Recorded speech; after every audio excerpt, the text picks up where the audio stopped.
It was supposed to be a simple family dinner. My son, his wife, and her mother had invited me out, saying it would be fun to spend time together. But from the moment I sat down, I realized this wasn't about bonding. It was a performance.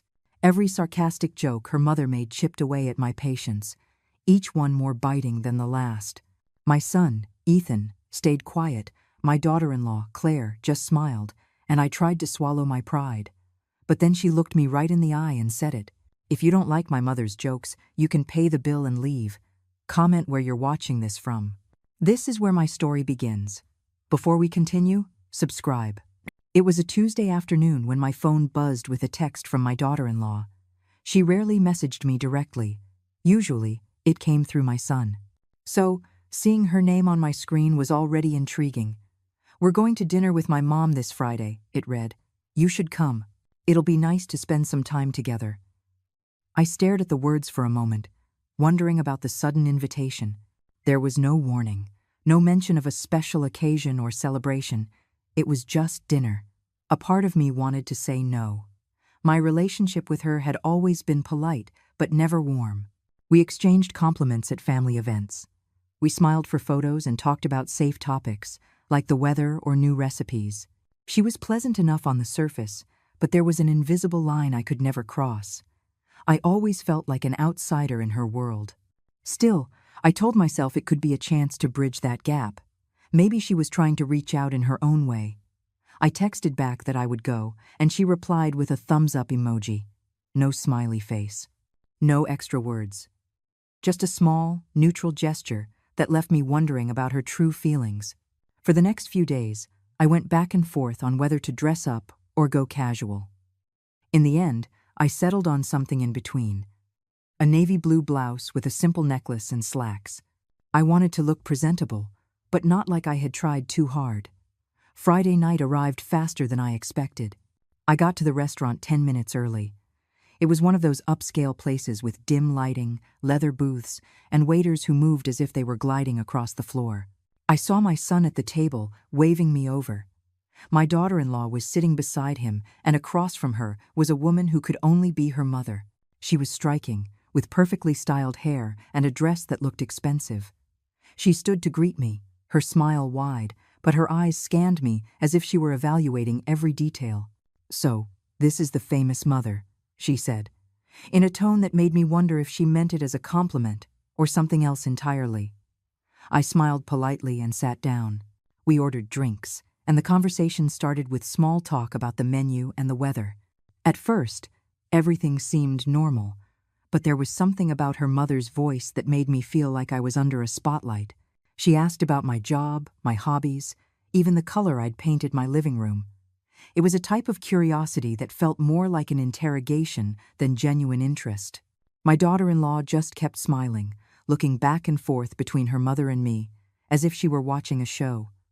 I noticed my son wasn't saying much. He was stirring his drink, glancing at me from time to time, and I could tell he was aware of the conversation's undertone. I tried to relax, reminding myself it was just the first few minutes of the evening. Maybe I was overthinking it. Maybe it would get better. When the waiter came to take our order, my daughter-in-law's mother made a joking comment about how I'd probably order something simple since I wouldn't know what half the menu was. She said it with a laugh, but I felt my face get hot. I brushed it off, telling myself it was just her sense of humor, though I saw my son shift uncomfortably in his seat. When the food arrived, I had the strange feeling that this dinner wasn't just about sharing a meal. I felt like I was being watched, even tested. Every answer I gave to her questions was met with a raised eyebrow or a knowing smirk. My daughter-in-law leaned back in her chair, sipping her wine, and I couldn't tell if she was enjoying the evening or just letting her mother run the show. The more I tried to engage, the more I felt that this invitation had nothing to do with getting closer. It was starting to feel like a test I wasn't prepared for. The warmth I had hoped to find was completely absent, replaced by a subtle, tense atmosphere. I told myself to stay calm and just get through the night, not knowing that things were about to take a turn that would make this dinner unforgettable for all the wrong reasons. From the moment I set my fork down after the first few bites, I felt a subtle but unmistakable shift in the air. The conversation had drifted from small talk to something more pointed. My daughter-in-law's mother leaned forward, resting her chin on her hand, her gaze fixed on me as if I were an intriguing character in a story she was trying to figure out. Her voice had a playful tone, but the words felt carefully chosen to sting. She asked about my past relationships, which felt odd in the middle of a dinner with my son sitting right there. She wanted to know if I had ever been divorced, and if I regretted certain life choices. It was the kind of conversation you have in private with a close friend, not in a public restaurant with people you barely know. I laughed it off lightly, trying to steer the conversation elsewhere, but she found a way to bring it back, making comments that were framed as jokes but carried too much weight to be dismissed. My son kept looking at me, his expression tense. I could tell he wanted to say something, but her presence seemed to keep him silent. Claire just sat there, smiling, swirling the wine in her glass and nodding occasionally as her mother spoke, almost as if she approved of every word. I wondered if this was something they had discussed beforehand, or if I was just jumping to conclusions. But my gut told me I wasn't imagining it. The second jab came when we were talking about hobbies. I mentioned that I enjoyed gardening, that it helped me relax and gave me a sense of peace. Her mother chuckled and said, "Well, that makes sense. Gardening is the perfect hobby for people who don't like to go out much or who don't have many friends to spend time with." She laughed after she said it, as if the humor was meant to soften the blow, but I felt a knot tighten in my chest.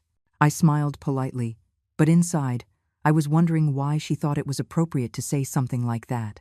The waiter came by to refill our drinks, breaking the tension for a moment. But as soon as he walked away, her mother picked right back up. She asked how often I saw my other family members and if I spent the holidays alone.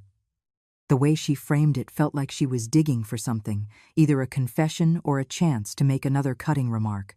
I could feel my patience wearing thin. I'm not one for conflict, especially in front of others, but a part of me wanted to say something. I reminded myself this was my son's mother-in-law, someone I would inevitably have to see again. The last thing I wanted was to create a lasting rift in the family, so I kept my answers short and neutral, hoping she would get bored and move on. She didn't. My daughter-in-law finally chimed in, but not in the way I had hoped. She brought up a story about the first time she came to my house and how I had accidentally burned the pot roast. She told it with a smile, and her mother burst out laughing, adding, "Well, I guess that's why we're eating out tonight." The two of them laughed together, and my son looked down at his plate. It was a small moment, but I felt my heart sink. There was something in the way they looked at each other, sharing this private moment at my expense, that made me feel like a complete stranger in my own family. I tried to tell myself I was overreacting, but my instincts told me otherwise. This wasn't just a joke. It was something more. Something that chipped away at the foundation of respect I thought we all shared. I took a sip of water and a deep breath, trying to compose myself. I decided to observe instead of react, to see where this was going before I made a move. The night was still young, and if the first 30 minutes had already left me feeling like this, I couldn't help but wonder what the rest of the evening had in store. What I didn't know then was that the worst was yet to come, and when it did, it would leave a mark I wouldn't forget. The conversation was already walking a fine line between polite banter and outright insult, but when her mother leaned back in her chair, took a sip of her wine, and delivered her next line, the air grew even thicker. It was during a discussion about Christmas traditions. I was sharing how I bake special desserts every year, a tradition I started when my son was little. It was supposed to be a light-hearted story, something warm to share, but she twisted it, a smile on her face that didn't reach her eyes. She said, "How nice. I guess when you don't have much else to do, you find ways to fill the time." For a second, I thought I had misheard. The words were casual enough on the surface, but the tone was unmistakable. There was no humor in it, just a jab disguised as a joke. My fork stopped halfway to my mouth, and I felt my cheeks grow warm. My son shifted in his seat, glancing at me briefly before looking away again. My daughter-in-law gave a slight smile, as if she were trying not to laugh. I forced a small smile of my own, the kind you give when you don't intend to get into an argument, but also don't want to give the other person the satisfaction of seeing you flustered. "Baking is something I enjoy," I replied, my tone even. "It's not about filling time." My voice was calm, but inside, a small flame had been lit. I had been in situations like this before. where people disguised insults as humor, and I knew how quickly that kind of interaction could escalate. Her mother took another sip of wine and waved her hand dismissively. "Oh, I was just kidding," she said, her tone light, but her eyes never left mine. "You take things so seriously." It was the perfect trap. Make a hurtful comment, then act as if the other person is too sensitive for noticing. I told myself to breathe and let it go, but the knot in my stomach was getting tighter. The waiter came over to ask if everything was to our liking. I nodded, grateful for the interruption, but as soon as he left, my daughter-in-law's mother leaned forward again. She asked if I had ever considered traveling for the holidays instead of staying home and baking. Her words made my traditions sound small and insignificant, as if my life lacked variety or excitement. My son's hands tightened around his fork. I could see the conflict on his face, the urge to speak up battling with the tension at the table. I tried to change the subject. I asked about her own traditions, how she liked to spend time with her family. She smiled widely and launched into a story about lavish holiday dinners and trips abroad, painting a picture of sophistication and glamour. Every detail seemed carefully placed, as if to highlight the contrast between her lifestyle and mine. My daughter-in-law listened with admiration, occasionally adding her own memories, and the two of them laughed softly as they spoke. When the laughter died down, her mother looked at me and said, "You should come with us one year. It would do you good to experience something different, broaden your horizons." I knew it wasn't a kind invitation. It was another way of implying that my world was small, that my choices were somehow inadequate. The weight of her words sat with me as I pushed food around my plate. It wasn't just what she was saying, but the deliberate way she said it, sliding each comment in with a smile and a sip of wine, as if she had perfected this routine over the years. I started to wonder how many other people had sat across from her and felt that same slow erosion of their dignity, all under the guise of polite conversation. My son finally spoke up, breaking the strange rhythm that had taken over the table. "Mom's traditions are special," he said quietly. "They mean a lot to our family." It was a small defense, but I appreciated it more than I could say. His wife glanced at him but didn't respond, and her mother just raised her eyebrows before changing the subject to something safer. I sat there, holding on to the warmth of my son's words, bracing myself for whatever might come next. The evening was far from over, and I had a sinking feeling that this was only the first of many comments that would land like slaps before the night was through. After my son spoke up, I hoped the tone of the evening might soften, that maybe his quiet defense would remind everyone that there were lines you just don't cross. For a few minutes, it almost seemed to work. The conversation shifted to the food, how beautifully the plates were presented, and a funny mishap the waiter had while balancing a tray of glasses at a nearby table. I let myself breathe, relaxing the tension in my shoulders. But the peace was short-lived.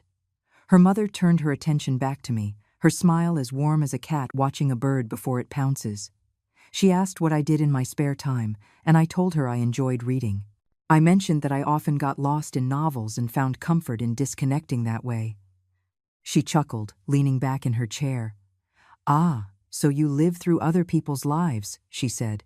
"That explains a lot." My fork hovered in midair, and I felt my son tense up beside her.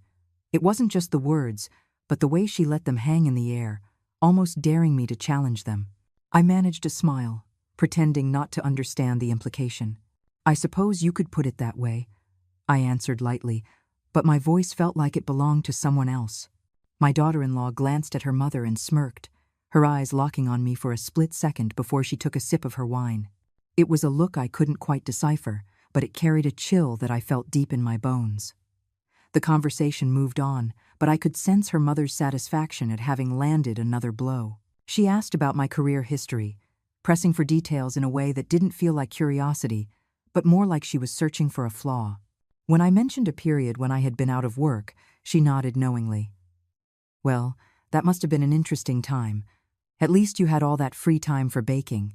She drew out the last word, almost musically, as if to link it to her earlier comment and make sure I remembered. I could feel my face flush. There's a special kind of humiliation you feel when someone belittles you in front of your own family, especially in a public place where you can't just leave without causing a scene. I could feel my son's eyes on me, But this time, he didn't say anything. Maybe he thought speaking up again would only make things worse. I couldn't blame him. The tension was so thick you could cut it with a knife. The waiter returned to offer us the dessert menu, and I politely declined, though I noticed my daughter-in-law and her mother eagerly discussing the options. As they debated between the cheesecake and the tiramisu, her mother glanced at me and said, "You probably wouldn't like the dessert here. It's not homemade." The smile that followed was wide and toothy, the kind that hides nothing. I looked at her, wondering if she had any idea how transparent her digs had become. I tried to ground myself, paying attention to the hum of the restaurant around us, the clinking of silverware, the murmur of other conversations.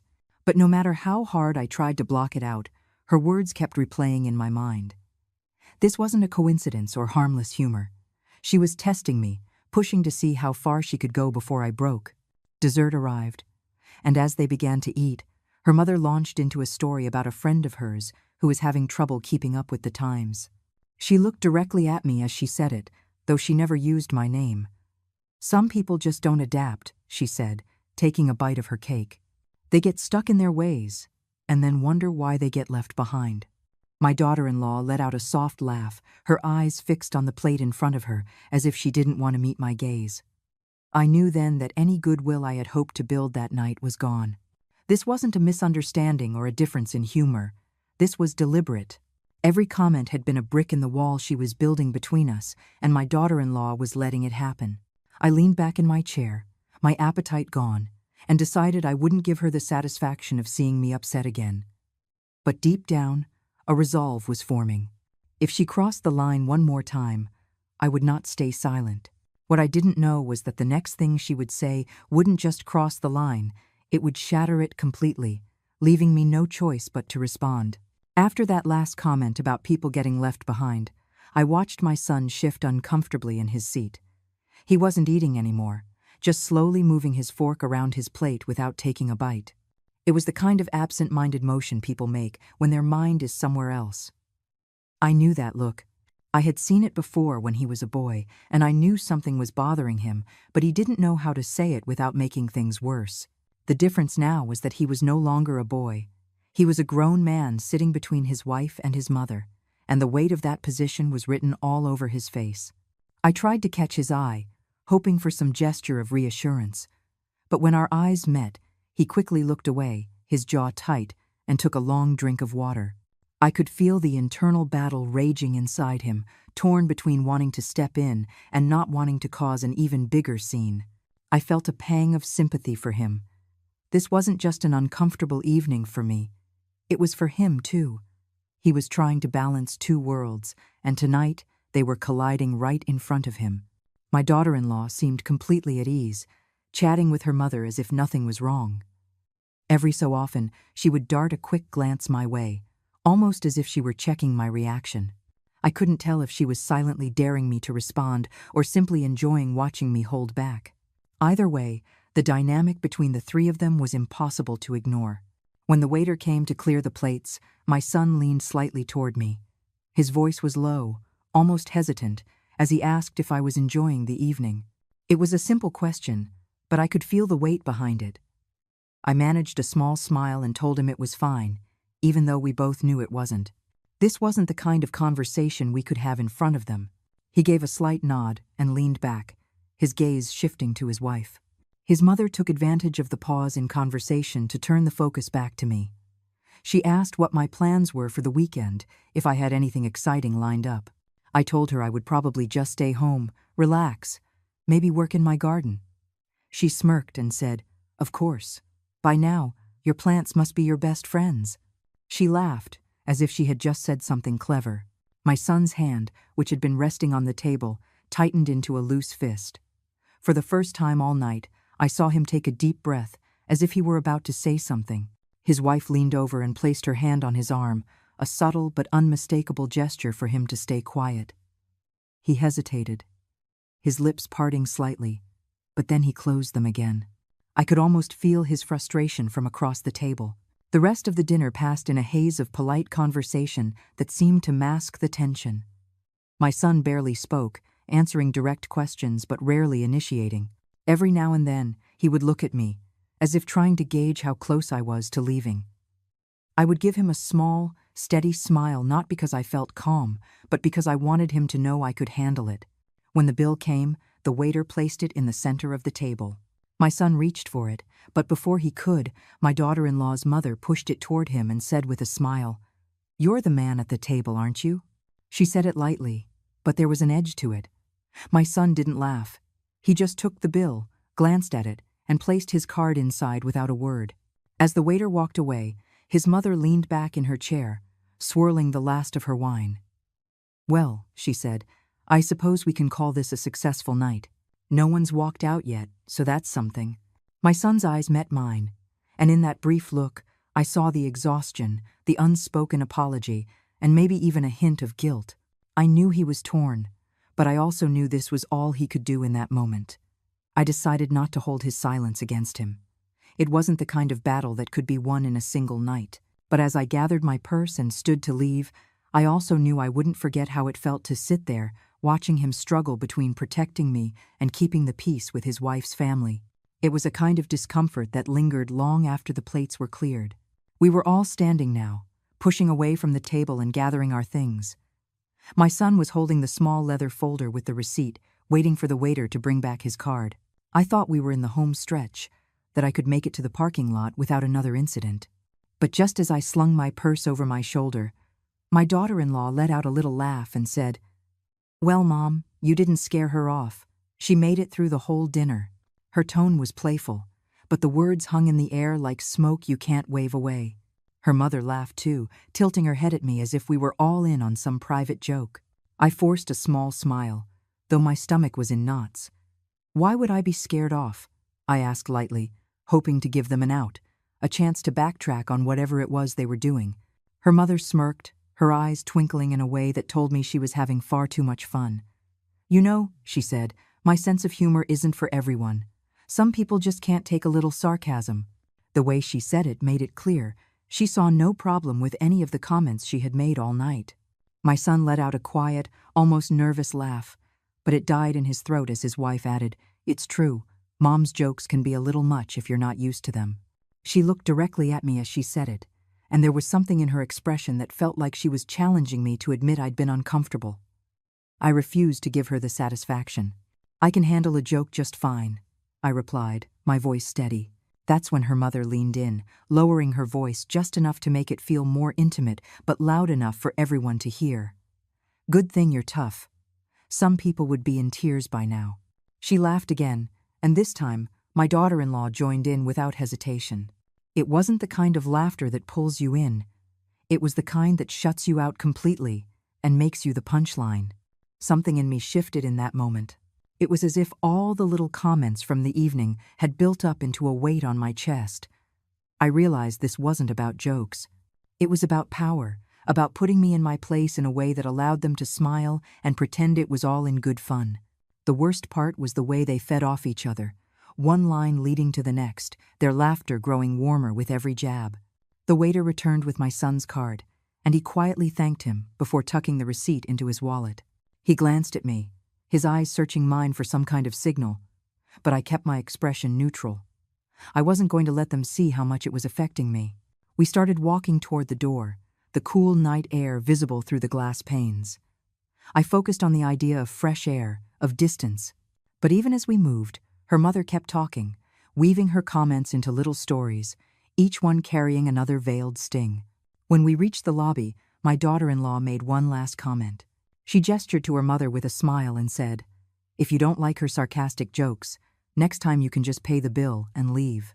She delivered it as if it were a perfectly reasonable suggestion, and they both laughed like it was the funniest thing they had heard all night. I stopped walking for a second, the words sinking in. It wasn't subtle anymore. It was a direct challenge. My son froze too, his head snapping toward his wife as if he couldn't believe she'd said it. He opened his mouth, but before he could speak, I looked at her and said simply, "I'll keep that in mind." My tone was quiet, almost too quiet, and I saw something flash across her face, surprise, maybe even disappointment that I hadn't taken the bait. We stepped out into the cool night air, and I let the breeze wash over me, soothing the heat in my chest. I knew that night would stick with me for a long time. But more than that, I knew I had reached a point where pretending this was harmless fun was no longer possible. A line had been crossed, and from that moment on, things were going to be different. The four of us walked toward the parking lot, the sound of my heels on the pavement almost louder than the conversation still lingering between my daughter-in-law and her mother. They were laughing quietly about something, their heads tilted toward each other as if I weren't even there. My son trailed a few steps behind them, his shoulders tense, his eyes on the ground. You could tell he was still processing what had just happened at the door. So was I. But I knew that if we left things like this, the tension would just carry over to the next time we saw each other. I decided to try to shift the tone. My gut told me that even though I wanted to snap back, it would only feed into the game they were playing. So instead, I took a deep breath, quickened my pace, and walked up beside them. "What a beautiful night," I said, looking up at the sky. "It's the kind of night that makes you want to take the long way home." My tone was light, almost cheerful, as if nothing unpleasant had happened at all. My daughter-in-law glanced at me, her expression unreadable, before looking back at her mother. "It's a little chilly," she replied flatly. Her mother smiled at me, but it was the same smile she'd worn all night, polished, controlled, and not entirely sincere. "It's lovely," she said, "but you don't strike me as someone who likes to be out late." The comment was wrapped in politeness, but it still had that familiar undertone. I didn't take the bait. "I enjoy good company no matter the hour," I said, and I meant it, hoping my words might make them think I was there to build bridges, not walls. For a moment, there was a pause in the conversation, almost as if they were deciding how to respond. Then my daughter-in-law let out a little laugh, the kind you make when you don't find something genuinely funny. "Well, you'll have to get used to us then." We reached the cars and I pointed to mine, parked a few feet away. "It was good seeing you all," I said cordially. I knew I had to end the evening on a note I could live with, even if it wasn't reciprocated. My son looked at me and gave a slight nod, as if to say he understood what I was trying to do.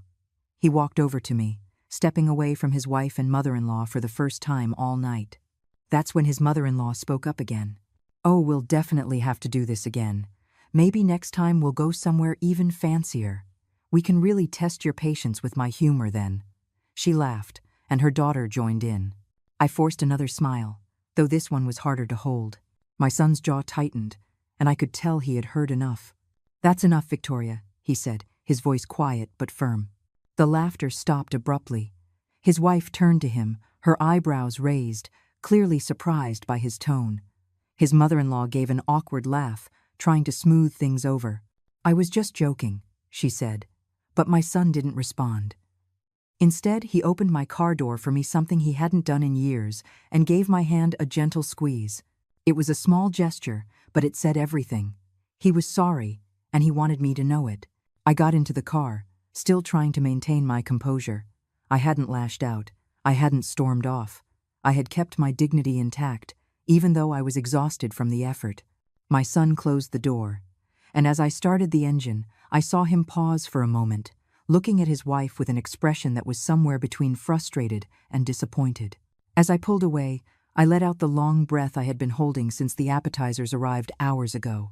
The restaurant lights faded in my rearview mirror, but the events of the evening remained vivid in my mind. I had tried to shift the mood, to end the night without a bad taste left behind, but deep down, I knew this had been more than just a bad dinner. Something had changed, and no amount of polite conversation could erase the fact that a line had been drawn tonight that none of us would be able to ignore. When I got home that night, I sat in my car for a while, letting the engine hum softly in the silence. The evening replayed in my mind like a series of snapshots, the glint in her mother's eyes before each comment, the laughter that seemed to grow at my expense, the look on my son's face when he finally told her to stop. But most of all, I kept seeing my daughter-in-law's smile. It was never wide or loud. It was quiet, controlled, and calculated. That passive smile never left her face all night, not even when the comments were so cruel that my son shifted uncomfortably in his seat. It was the kind of smile that didn't need words. It was approval without involvement, permission without responsibility. She never openly insulted me, not once. She didn't have to. Every time her mother spoke, my daughter-in-law would offer that slight smile, sometimes glancing in my direction to see how I was taking it. If her mother's words were a hand pushing me down, her smile was the silent gesture, encouraging her to keep going. I had always believed that silence could be neutral, but that night I learned it wasn't. Silence can be as loud as words when it's paired with a knowing smile. And that smile wasn't there to ease tension or build bridges. It was the kind of smile that holds the door open for someone else to do the dirty work. I remembered the times before she married my son when she used to visit my house. She was polite, even friendly, though always a bit reserved. I had chalked it up to shyness or the fact that we were still getting to know each other. But now, looking back, I wondered if this was who she had always been, someone who prefers to let others speak for her while she watches quietly from the sidelines. The next morning, my son called. His voice was cautious, deliberate. He asked if I had made it home okay, and after a pause, he apologized not for himself, but for them. He said he didn't know why they had acted that way, that he hadn't expected the dinner to go like that. I could hear the strain in his voice, the frustration simmering beneath the surface. I wanted to ask him why he hadn't said something sooner, why he had let it go on for so long, but I didn't. I could tell he was already struggling enough. Instead, I told him it was okay, that I hadn't taken it personally, even though I had. I told him it was forgotten, even though it wasn't. I spared him the details of how that passive smile had bothered me more than any of the jokes. He wouldn't have been able to defend it without making excuses, and I didn't want to hear them. For the rest of the week, I went about my life, but the memory of that night followed me like a shadow. I found myself replaying moments in my head, noticing things I hadn't at the time. The way my daughter-in-law would lean toward her mother when she spoke, the subtle nods of agreement, the slight curl of her lip when I tried to change the subject. She hadn't been an observer. She had been a participant, just a quieter one. I realized the hardest part wasn't enduring the sarcasm. It was knowing that the person who should have been the bridge between her family and me had chosen to stand on the other side. That kind of silent alignment can hurt more than open hostility because it makes you question everything. If she could sit through a dinner and not once step in to soften the blows, what did that say about how she saw me? By the end of the week, I knew I couldn't pretend it hadn't happened. There was going to be a point where I had to address it, not with anger, but with clarity. I didn't want to carry this unspoken tension into every family gathering, and I had a feeling that whether my son realized it or not, he was coming to the same conclusion. I didn't know when that moment would come, but I sensed it wouldn't be long. The next time we were all in the same room, the smiles, passive or not, wouldn't be enough to keep the truth from coming out. And when it did, I would be ready to face it. What I didn't expect was that the opportunity would come so soon, and in the form of a single, deeply personal comment that would make even her smile falter. It happened the following weekend. My son called to invite me over for lunch at their house. He said it would just be the three of us, making a point to mention that his mother-in-law wouldn't be there. I agreed, partly because I missed him, and partly because I wanted to see if things would be different without his mother's presence. I told myself to keep an open mind, to treat it as a chance to reset after the tension of the dinner. When I arrived, the smell of roasted chicken filled the air. My daughter-in-law greeted me at the door with a polite smile that seemed softer than usual. She offered me a drink, and for a little while, everything felt normal. We sat at the table and made small talk about the garden, a new shop that had opened in town, and the weather. I felt my shoulders start to relax. But as the conversation went on, I noticed subtle shifts in her tone. She began asking more direct questions, the kind that venture into personal territory. She asked if I had dated anyone since my divorce, how I spent my evenings, and if I ever got lonely living by myself. I answered calmly, trying to keep the conversation light, but I could feel us drifting into an area I didn't want to touch.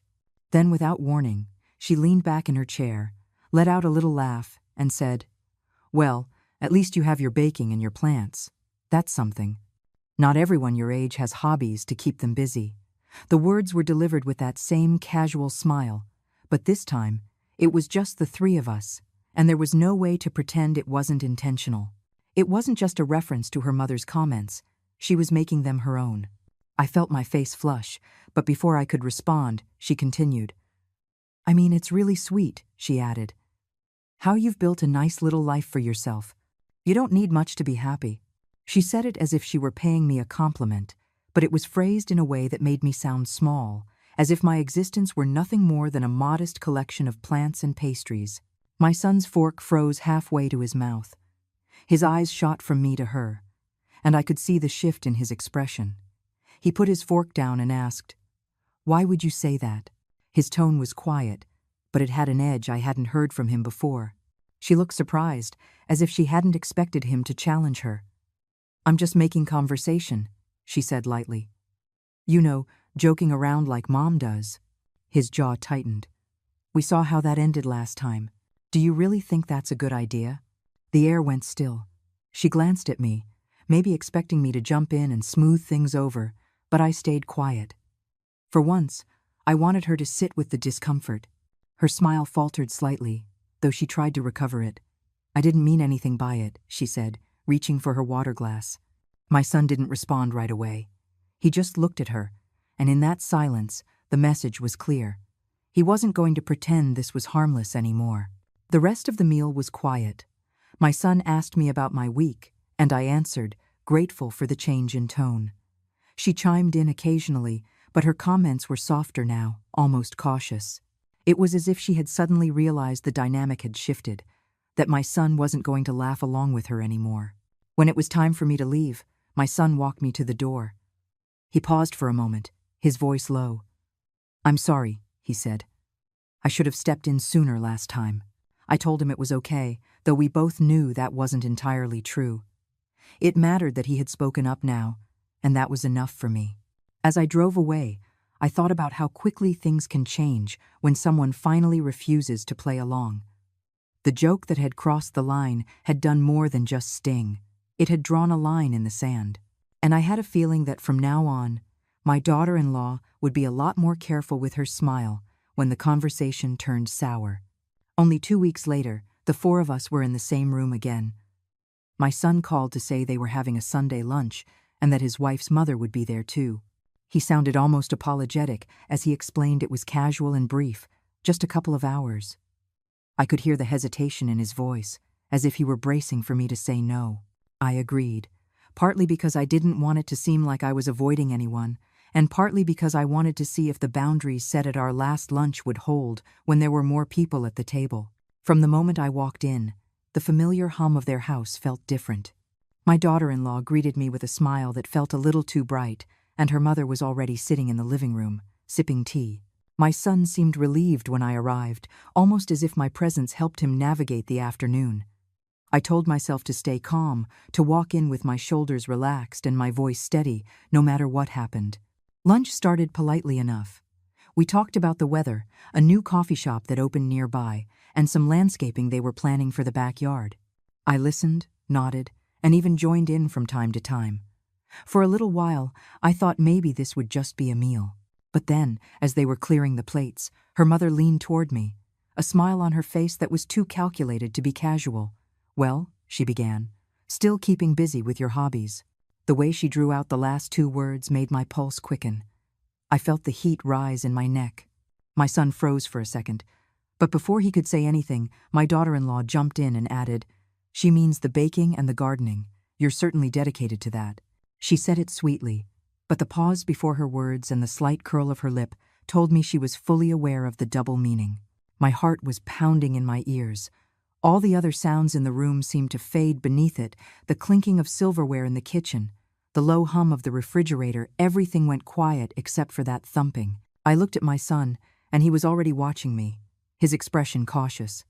I could tell he was waiting to see how I would respond. I forced a small laugh, though my throat felt tight. "Yes, I still enjoy them," I said, keeping my tone neutral. "They've served me well over the years. I thought that would be the end of it." But his mother leaned back in her chair and said, "How nice. Some people need bigger things to feel fulfilled, but it's sweet that you're content with the simple things." In that moment, I felt something shift. I could see my son's jaw clench, his fist tightening slightly on the table. "That's enough," he said, his voice firm but quiet. His mother-in-law blinked, surprised. "What?" she asked, feigning innocence. My daughter-in-law's eyes darted between them, her smile turning into something closer to a frown. "You've made these little comments before," my son continued, "and I'm asking you to stop. They're not funny, and they're not harmless." The room went silent. His mother raised her eyebrows but said nothing, perhaps realizing this wasn't going to be something she could just brush off. My daughter-in-law opened her mouth as if to speak, but my son turned to her too. "And that goes for you too. We're not doing this anymore." I stayed quiet, partly from shock, and partly because I didn't want to make the moment about me. It wasn't like my son to speak so directly, especially to anyone outside of our immediate circle. The silence that followed was thick, but it wasn't the same silence I had felt at the restaurant. This one was heavier, more final. The rest of the meal was quiet. The conversation stuck to safer topics, though it felt like everyone was just saying words to fill the space. When it was finally time to leave, my son walked me to the door. He didn't say much, but as I stepped outside, he gave my hand a quick squeeze, just like he had at the restaurant. It was enough to tell me that something had changed, not just for me, but for him too. As I drove home, my heart finally began to settle, but the echo of it reminded me how close I had come to losing my composure. This time, it hadn't been me who set the boundary. It had been my son, and that changed everything. What I didn't know then was that his decision to speak up would have ripples far beyond that Sunday lunch, setting the stage for an even more direct confrontation that neither of us could avoid. It happened just a week after the Sunday lunch. I hadn't expected to see them again so soon, but my son called and said they were going out for dinner and he wanted me to join them. He sounded more relaxed than he had in a while, as if the last confrontation had cleared the air. He didn't mention if his wife's mother would be there, and I didn't ask. I told myself I would go with an open mind and no expectations. When I got to the restaurant, they were already seated. My son waved me over, a genuine smile on his face. My daughter-in-law greeted me politely, and for a moment I thought maybe this time would be different. Then I noticed her mother, sitting beside her, scanning the menu as if she hadn't seen me. She looked up briefly, gave a slight nod, and went back to reading. The meal started quietly. The conversation was cordial, even pleasant at times. We talked about the menu, travel plans, and a recent local event. I relaxed enough to enjoy a few bites of my food without bracing for impact. But as the night wore on, I could feel a shift in the rhythm. The smiles between my daughter-in-law and her mother became more forced, their shared glances more frequent. I recognized the pattern, the subtle buildup of tension that comes before the first jab. It came halfway through the meal. Her mother made a joke about people who never get out much, and my daughter-in-law laughed. It wasn't aimed directly at me, but the implication hung in the air. I ignored it and took a sip of water, but my son noticed. I could see it in the way his eyes darted between us. Then, the conversation turned to dining habits. His mother began talking about how some people are just too sensitive to enjoy a meal out with certain personalities. My daughter-in-law smiled, turned to me and said, "Well, if you don't like my mother's sarcastic jokes, you can just pay the bill and leave." The words landed with a weight that silenced the table. My fork stopped in my hand. My son's head snapped toward her, his eyes narrowing. I looked at her, and she was smiling. Not a nervous smile, but the calm, deliberate one she wore when she thought she was in control. Her mother laughed softly, as if it were all harmless. I set my fork down carefully. "Is that what you think I should do?" I asked. My tone was quiet, but there was no warmth in it. She shrugged slightly. "I'm just saying, if my mother's sense of humor isn't for you, you don't have to put up with it." Her voice was light, but the words were meant to cut. Before I could respond, my son stepped in. "That's enough," he said sharply, his voice stronger than I had ever heard it in public. "That's not a joke, it's rude." His wife's smile vanished, her eyes narrowing slightly. "I'm just being honest," she said. "You're overreacting." "No," he said firmly, "I'm not. The two of you have made her the butt of your jokes more than once, and I'm done pretending it's okay. It's not." He looked at his mother-in-law, then back at his wife. "You can call it sarcasm or humor all you want, but it's not funny if the other person isn't laughing." The table fell silent. The tension was palpable. Her mother cleared her throat, muttered something about not meaning any harm, and reached for her wine glass. My daughter-in-law looked away, focusing on her plate.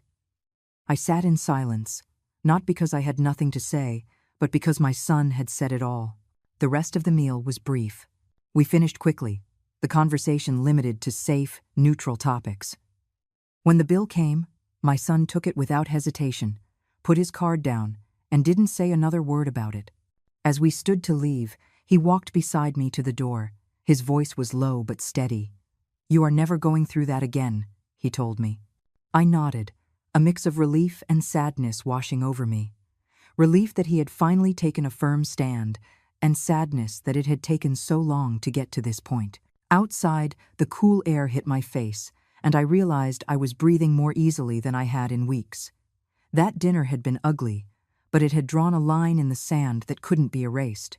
Whatever happened next, one thing was for sure. I would never mistake those smiles for innocence again. And if they tried it, they would find I was no longer willing to sit silently at the table. Walking out of the restaurant that night, my feet felt like they were moving on their own. My son's words were still ringing in my mind, louder than the street noise around us.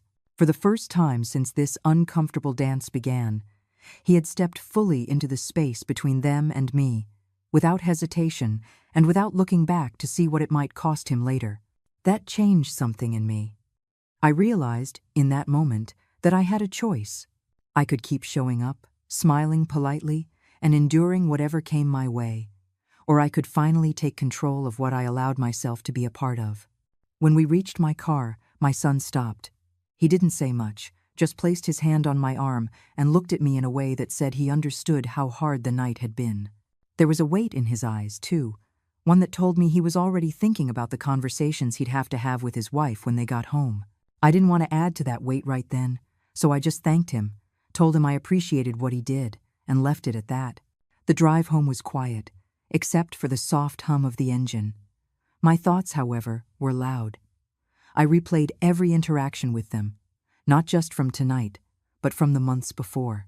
There were small moments I had dismissed because I didn't want to believe they meant anything, little digs about how I lived my life, suggestions that I needed to get out more, backhanded comments that seemed harmless at the time. But looking back, I could see how they had all stacked up, creating the situation we were in now. By the time I pulled into my driveway, I knew what I had to do. I couldn't keep walking into situations that were rigged against my dignity. That didn't mean cutting them out completely, but it meant setting a clear boundary about what I was willing to tolerate. If they wanted to see me, it would be on terms that didn't include being a silent target. That night, I decided I would no longer attend any gathering where her mother was present, unless I had an assurance that respect would be the standard. The next morning, my son called.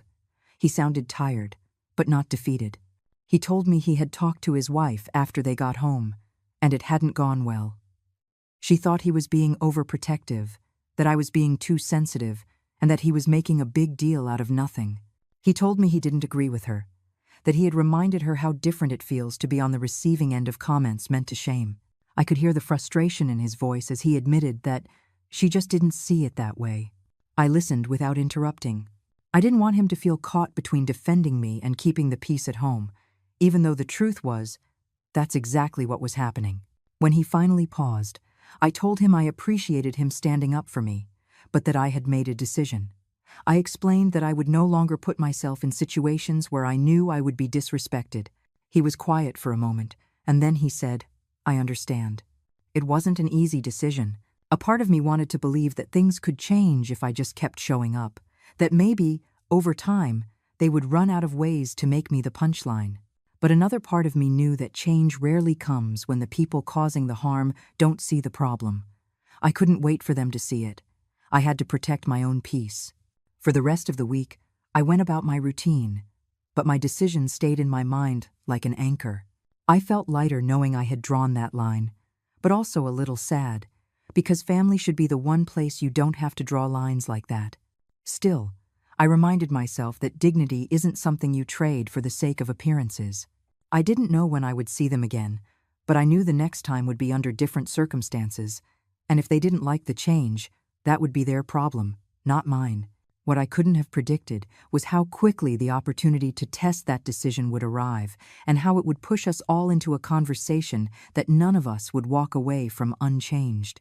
The opportunity to test my decision came sooner than I expected. It was a Saturday afternoon when my phone rang. My son's voice was hesitant, that cautious tone you use when you know you're about to ask for something you're not sure will be well received. He told me his wife was having a small get-together with a few friends and that her mother would be there, too. He quickly added that it wasn't a formal dinner, just a casual gathering, and that he would like me to come. Before I could answer, he promised he would make sure things didn't get out of hand. I sat there with the phone to my ear, weighing my words. Part of me wanted to decline immediately, to hold to the boundary I had set for myself just days before. But the way he asked, the quiet plea in his voice, made me hesitate. I could hear that he didn't just want me to come. He needed me to. It wasn't about the event itself. It was about showing her and her mother that I wasn't going to disappear just because of what had happened. I agreed, but only after telling him that if things went the way they had before, I would leave without hesitation. He said he understood. When I arrived, the atmosphere was warmer than I had imagined. A few of their friends were scattered around the living room, soft music was playing, and lively chatter filled the space. My daughter-in-law greeted me at the door with a practiced but polite smile. Her mother was sitting on the sofa with a glass of wine, talking animatedly with another guest. She looked up as I came in, gave me a quick nod, and turned back to her conversation. For the first hour, things went smoothly.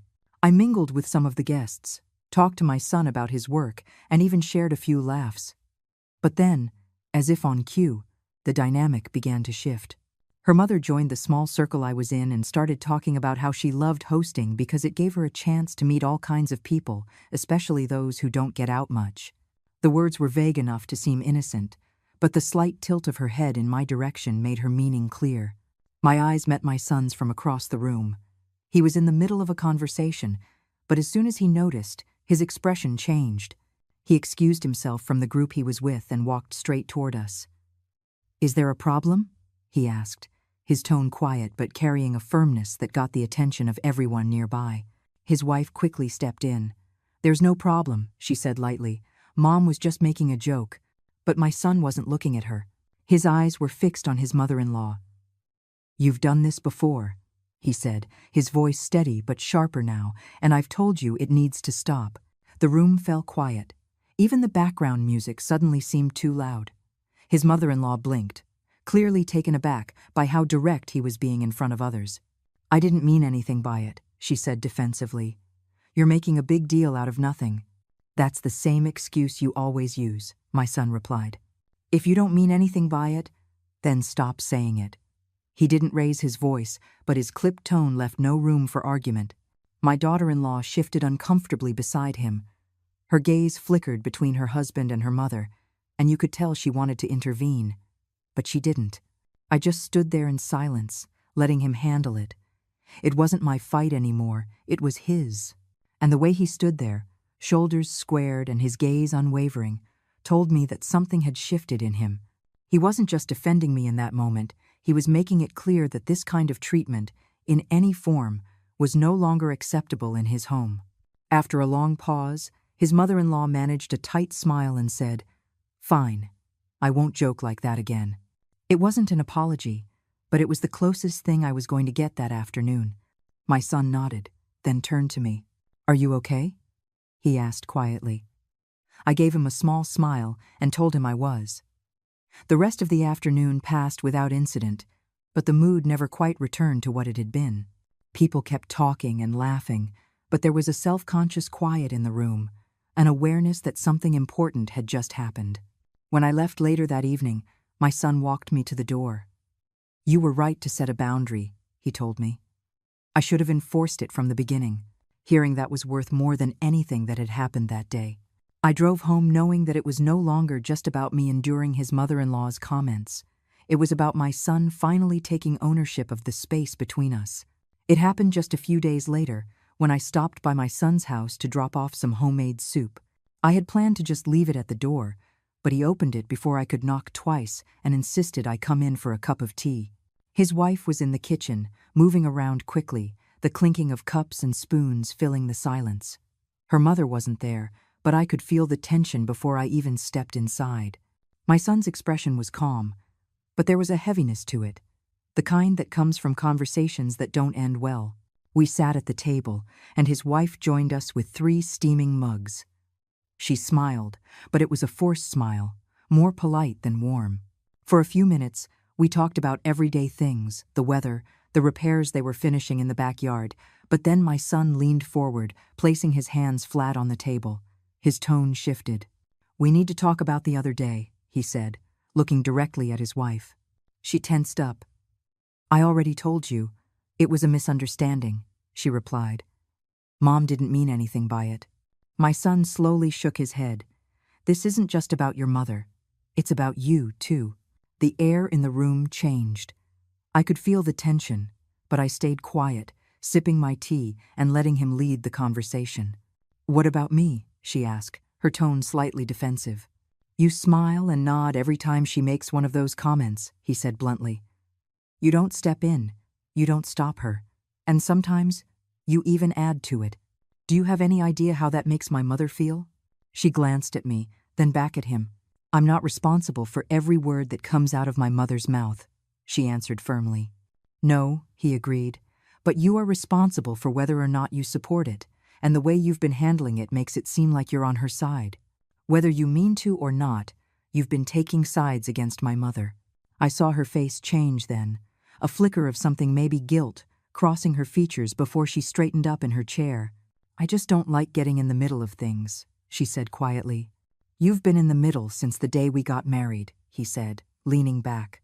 "The only difference is that you've been choosing which side to stand on." The silence stretched between them. I could feel my own heartbeat in my ears, not from fear, but from the weight of watching my son stand his ground in a way I had never seen before. His voice was calm, but there was no doubt about the conviction behind it. Finally, she spoke, her tone softer now. "I didn't realize it was coming across that way," she said. "I thought I was just keeping the peace." "That's not peace," he replied. "That's letting one person attack another while you watch. That's not the kind of marriage I want, and it's not the family dynamic I'm willing to live with." Something in the way he said it left no room for argument. She looked at me again, and this time, her expression was less distant. "I'm sorry," she said quietly. It was the first time she had said those words to me directly. I gave a slight nod. "I appreciate that," I said. I didn't add that it would take more than words to change things. We all knew that. My son leaned forward again, his hands still on the table. "This is what's going to happen," he said. "If my mom is in our house, she is treated with respect. If my mother is in the same room as yours, the same rule applies. And if someone decides they can't follow that rule, they can leave. I'll pay the bill and I'll walk them to the door. But I am not letting this happen anymore." It was a clear reversal of the power dynamic that had been in place for months. In that moment, he had turned the tables, both figuratively and literally, because his words completely changed the course of the conversation. His wife didn't argue. She just nodded slowly, as if realizing that this wasn't going to go away. When I left that afternoon, the air felt different. I knew things wouldn't change overnight, but I also knew the balance had shifted. My son had taken the lead, and for the first time, I felt like I wouldn't be walking into every gathering bracing for the first blow. What I didn't know then was that this new balance would soon be tested in public, and the result would make it clear to everyone, friends, strangers, and family alike, that the rules had changed for good. The public test of this new balance came sooner than I expected. It was a sunny Saturday when my son invited me to join them at a local charity luncheon. He mentioned there would be a few speeches, live music, and a buffet. He also mentioned, almost as an afterthought, that his wife's mother would be there. I hesitated for a moment, remembering the promise I had made to myself, but he assured me things would be different. I could hear in his voice that he meant it, so I agreed. The event was held in a bright, airy hall with long tables covered in crisp, white tablecloths. People were mingling, sipping iced tea before the program began. I arrived a little early and found my son near the entrance. He gave me a hug, and I could feel the reassurance in it. His wife joined us a few moments later, smiling politely. Her mother arrived just behind her, as elegant as ever. She greeted me with a nod and a quick hello before turning to speak to someone else. For the first part of the afternoon, everything went smoothly. We listened to several speakers, clapped for the performers, and made small talk with the other guests at our table. My son kept the conversation balanced, making sure to include me without making a big show of it. It was peaceful, almost pleasant. Then, during the buffet, his mother-in-law approached me while my son was across the room greeting an old colleague. She glanced at the plate in my hand and said lightly, "I guess you don't eat like this at home. This must be a real treat for you."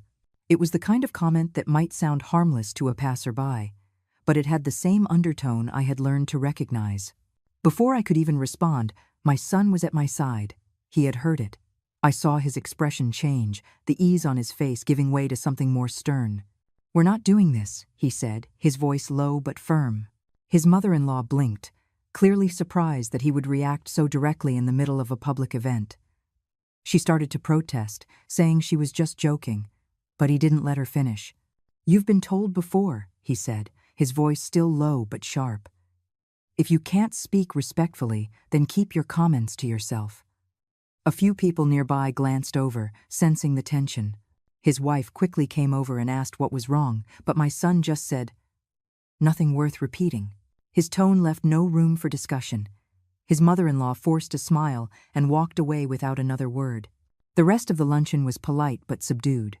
The conversation stuck to safe topics like the weather, the performances, and the food. My son stayed close, maybe to ensure there were no more incidents. His wife was cordial but quiet, and her mother kept her distance.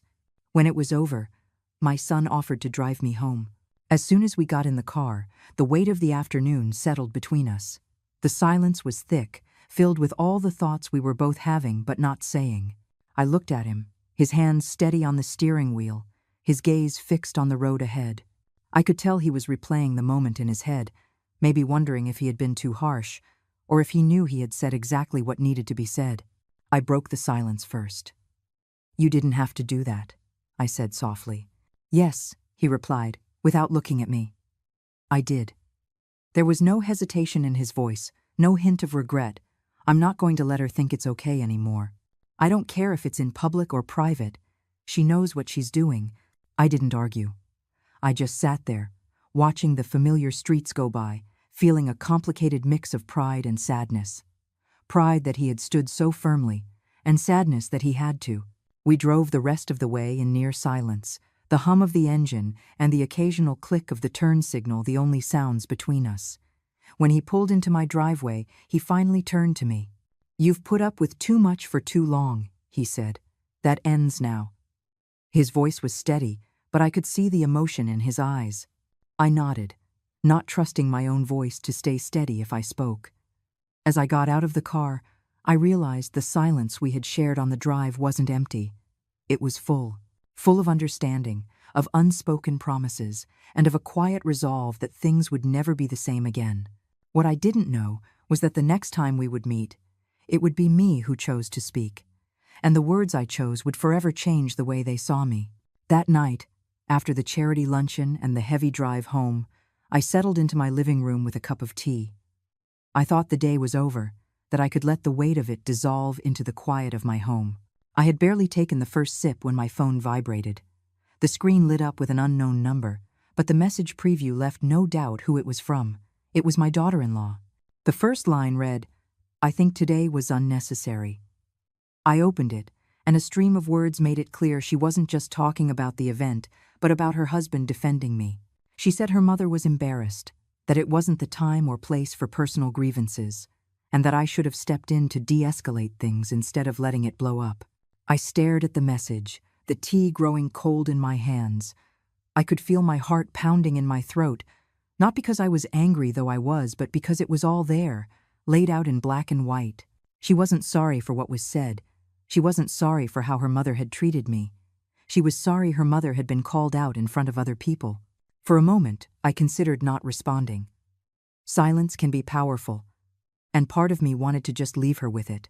But another part of me knew that if I didn't reply, she would take my silence as agreement. So I typed slowly, choosing each word with care. "I understand it was uncomfortable for you," I wrote, "but it has been uncomfortable for me to be the target of those comments for months. Your husband said what needed to be said." I didn't step in because he was right. I read it over twice before hitting send.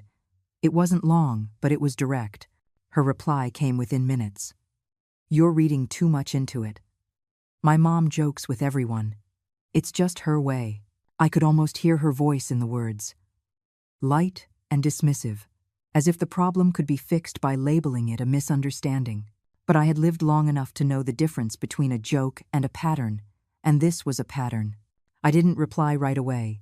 I put the phone down and took a deep breath, a sense of calm washing over me.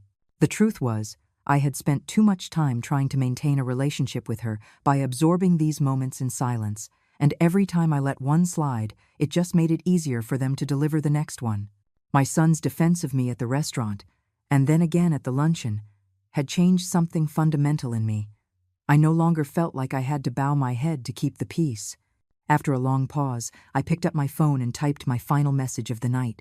I respect your relationship with your mother, but I expect the same respect from you. I'm not asking for special treatment, just basic courtesy. If that's too much to ask, then I would rather not be in situations where it doesn't exist. I sent it, put the phone aside, and leaned back in my chair. There was no immediate reply. The hours passed. I went about my evening routine, washing the dishes and reading a few chapters of a book before bed. Just before midnight, my phone buzzed again. The message was short. Understood. No apology, no attempt to argue. Just one word that told me she had heard me, even if she didn't like it. Lying in bed that night, I thought about how different things were compared to a few months ago. Back then, I would have read a message like hers and doubted myself, wondering if I was being too sensitive or if I had taken offense too quickly. But now, with the clarity my son's unwavering support had given me, I knew I wasn't imagining it. I knew my own boundaries, and I knew I had the right to enforce them. As I drifted off to sleep, I realized something important. Boundaries don't have to be shouted to be effective. Sometimes they're drawn quietly in a late-night text exchange, and they're held just as firmly. What I didn't know was that the next time we were all together, those boundaries would be tested in a way that would force me to speak up, out loud, in front of everyone, with no chance of backing down. The test came the following weekend. My son called and said they were having a family dinner at their house. His tone was cautious, almost rehearsed, as if he had been thinking about how to phrase it. He said it would be him, his wife, her mother, and me, no extra guests, no distractions. He called it a chance to clear the air. As soon as he said those words, I knew this wasn't going to be a normal dinner. It was going to be one of those nights where every word matters, and every silence says even more. I considered saying no. Part of me wanted to hold on to the quiet satisfaction I had felt after drawing my lines in that text message. But another part of me knew that avoiding this conversation would only postpone it. So I agreed, even as my stomach tied itself in knots at the thought of sitting across from her mother again. When I arrived, the atmosphere was tense before we even sat down. My son greeted me warmly, but his eyes had the same intensity they'd had after the luncheon. My daughter-in-law said hello politely, but her smile didn't reach her eyes. Her mother was already at the table, sipping water, her posture ramrod straight and her expression unreadable.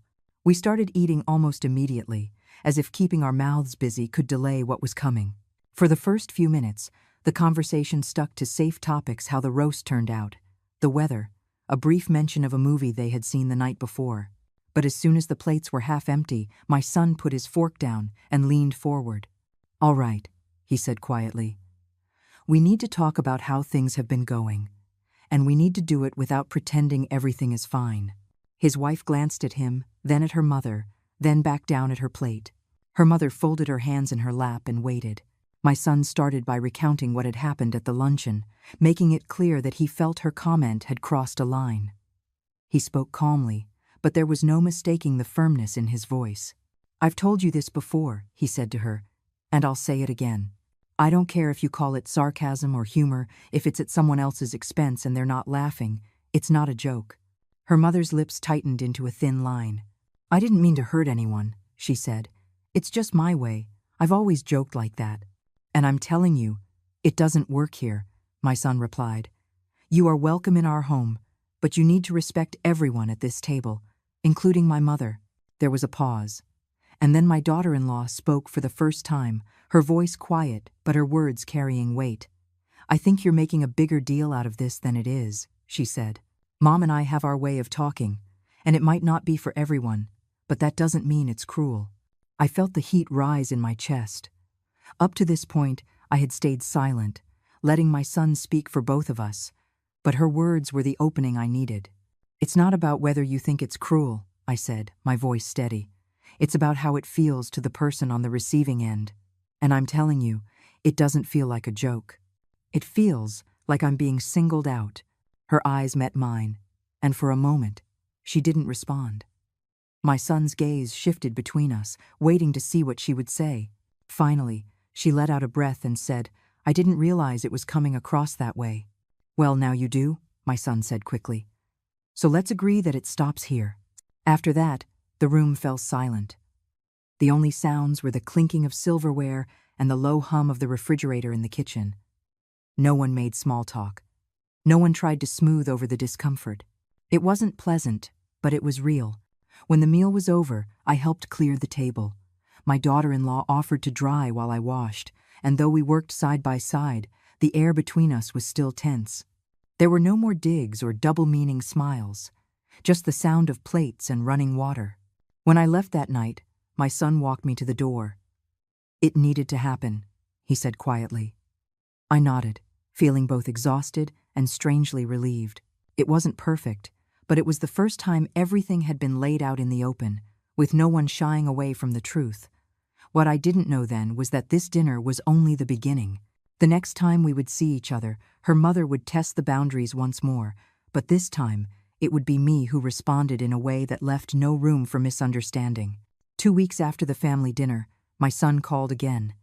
He told me his wife's mother wanted to apologize. The words sounded simple, but his tone told me this wasn't going to be as straightforward as it seemed. He explained that it was his wife's idea, that she had said it would be good to clear the air once and for all. I could hear the hope in his voice, maybe even relief at the thought of putting all of this behind them. I wanted to believe it, too, but a part of me couldn't shake the feeling that this apology might be more about appearances than sincerity. We agreed to meet at a small coffee shop downtown.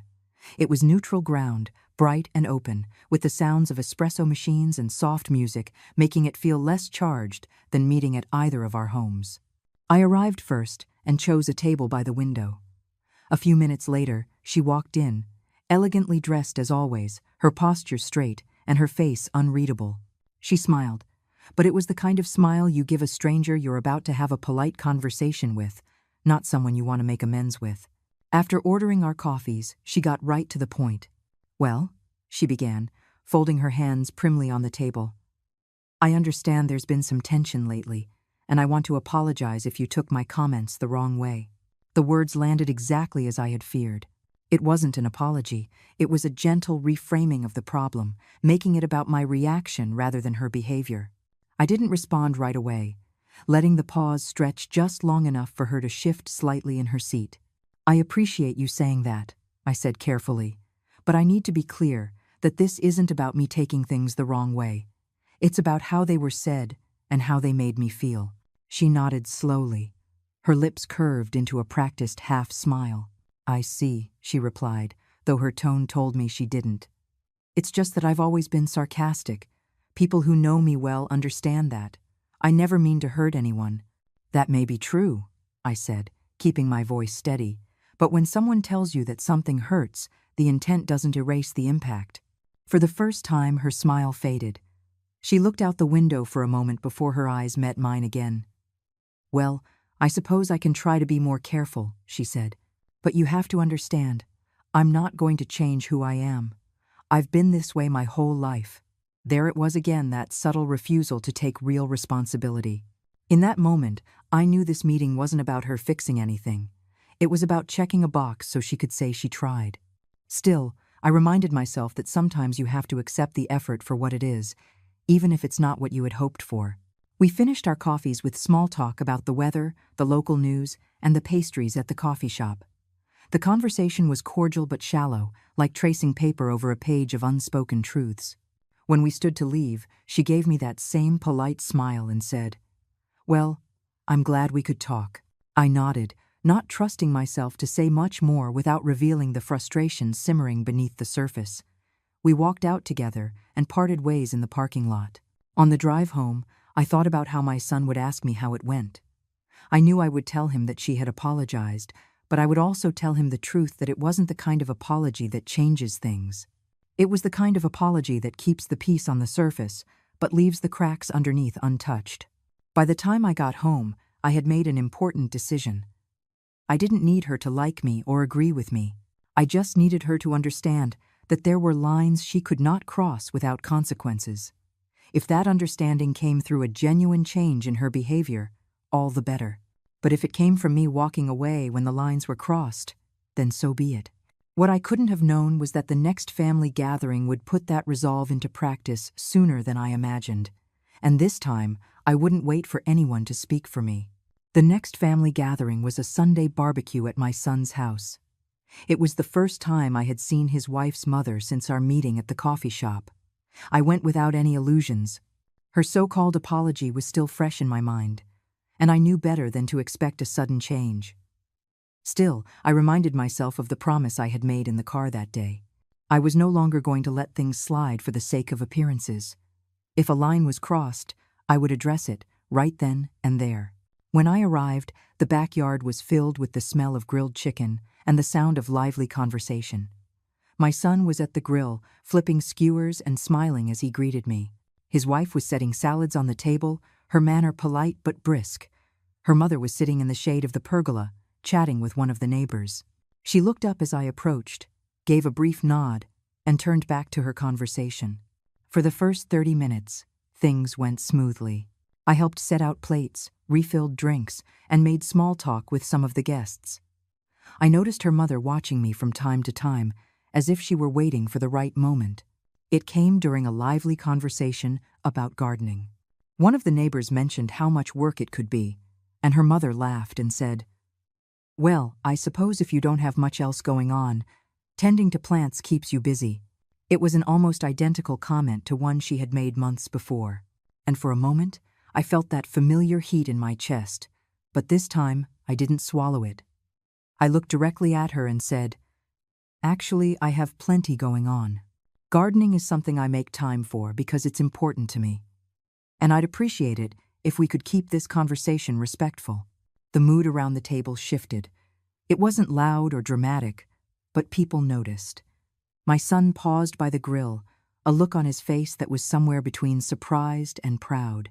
His wife stopped arranging the dishes for a second before continuing.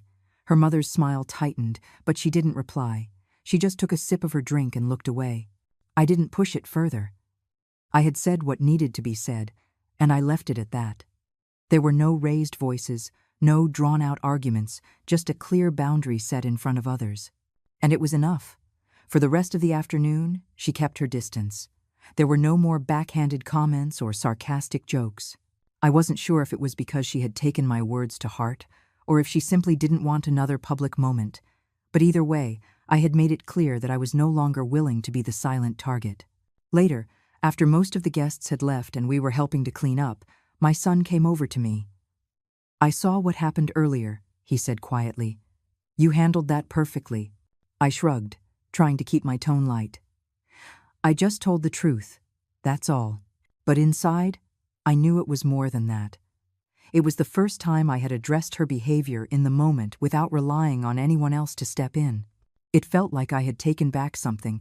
I didn't even realize I had been giving away my right to stand up for myself without apology. As I was leaving, I passed by her mother, who was gathering her things. She glanced at me briefly and said, "Good to see you." There was no sarcasm in her tone, but there was no warmth either. It was neutral, and for the first time, that felt perfectly fine. I didn't need her approval. I just needed her respect, and if that meant she chose her words more carefully around me, then the point had been made. As I drove home, I thought about how different the day might have been if I had just stayed quiet. Maybe no one would have noticed the comment. Maybe the afternoon would have continued on smoothly. But I would have noticed. I would have carried it home with me, letting it chip away at the progress I had made. Instead, I left feeling lighter, knowing that my boundaries weren't just something I had drawn in my mind, they were real, and I was willing to enforce them. What I didn't know was that enforcing them once wouldn't be the end of it. The final test was still to come, and it would arrive in a moment so unexpected that the choice I made in those few seconds would define the future of all our interactions from that point on. The final test came not long after the barbecue. It was an unplanned moment, the kind you don't see coming until you're right in the middle of it. My son's wife had invited a few friends over for coffee and dessert on a Saturday afternoon. I had stopped by to drop something off for her that she had asked for some homemade preserves and a few herbs from my garden. I wasn't planning on staying. My intention was to leave them at the door and go, but my son insisted I come in for a cup of tea before I went home. When I stepped inside, the living room was full of chatter. Her mother was there again, holding court among the guests, her voice carrying easily across the room. She gave me a brief smile before turning her focus back to the group. I sat down near my son, sipping my tea and listening as they talked about everything from travel plans to new restaurants in town. For a while, it was all very pleasant. Then, as the conversation turned to hobbies, one of the guests asked me about my gardening. I started to explain that I had built a small greenhouse this year, something I was very proud of. That's when her mother let out a light laugh and said, "Of course, when you have nothing better to do, growing plants is the next best thing." It was almost identical to the comment she'd made at the barbecue, but this time it was in front of people who didn't know our history. They all chuckled politely, thinking nothing of it, but I felt my chest tighten. Before I could even respond, my son set his cup down on the table with a deliberate thud. "That's enough," he said, his voice quiet but firm. The room fell silent. Even the background chatter from the kitchen seemed to fade. He looked directly at his mother-in-law. "We've talked about this more than once, and it's over." She blinked, clearly caught off guard by the sudden shift in tone. "I was only joking," she said, forcing a smile. "No," he replied, "you were belittling her. You've done it before, and I am not going to let it slide anymore. My mother has always treated you with respect, and she deserves the same in return. If you can't do that, then you are not welcome here."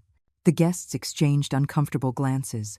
My daughter-in-law opened her mouth, perhaps to intervene, but my son held up a slight hand in her direction without taking his eyes off her mother.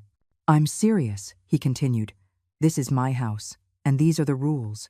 You will not cross them again." His mother-in-law's expression shifted from surprise to something harder, but she didn't argue. She picked up her coffee and took a slow sip, avoiding his gaze. No one spoke for several seconds, and then the conversation cautiously resumed, though it was clear the energy in the room had changed. I just sat there, silently absorbing the moment. It wasn't just that he had defended me, it was that he had done it without hesitation, without waiting to see how others would react. He didn't soften his words to make them easier to swallow or leave any room for misinterpretation. This was no longer about a simple comment. It was about drawing a final, unbreakable line. After the guests left, the house felt strangely quiet. My son walked me to the door, as he always did, but before I left, he paused. "I meant it," he told me. "You are not going to have to deal with that ever again. Not here, and not anywhere we are together." I felt emotion well up in my throat, but I managed to smile. "I know," I said, "and I'm proud of you." On the drive home, I thought about all the times I had sat silently through those comments, convincing myself it was better not to make a scene. I thought about the months it had taken for him to see it clearly and the courage it had taken for him to stand up, not just in private, but in front of others. And I realized something important. Sometimes, it's not enough to draw your own boundaries. You need someone to stand beside you and defend them with you. That day, my son stood beside me without flinching. And from that moment on, I knew I would never have to sit silently at that table again. Looking back, those months felt like one long, unwelcome test of patience, dignity, and family loyalty. What started as small, offhand comments had grown into a pattern that was only broken when boundaries were drawn and defended. I learned that silence can sometimes protect the peace, but other times, it only feeds the problem. Speaking up, whether it was me at the barbecue or my son in front of his guests, wasn't about winning an argument. It was about making it clear that respect is not negotiable. The biggest shift wasn't just in me, but in my son. He went from being a silent observer to standing firmly by my side, even when it meant confronting people he cared about. That changed everything. Families don't always agree. But when mutual respect becomes the rule and not the exception, the air gets lighter. And from then on, I knew that table would never be the same again. Thank you for spending your time on this story. If you enjoyed it, don't keep it to yourself, maybe someone else needs to hear it. Discover another true story by clicking on the left and subscribe so you don't miss the next ones.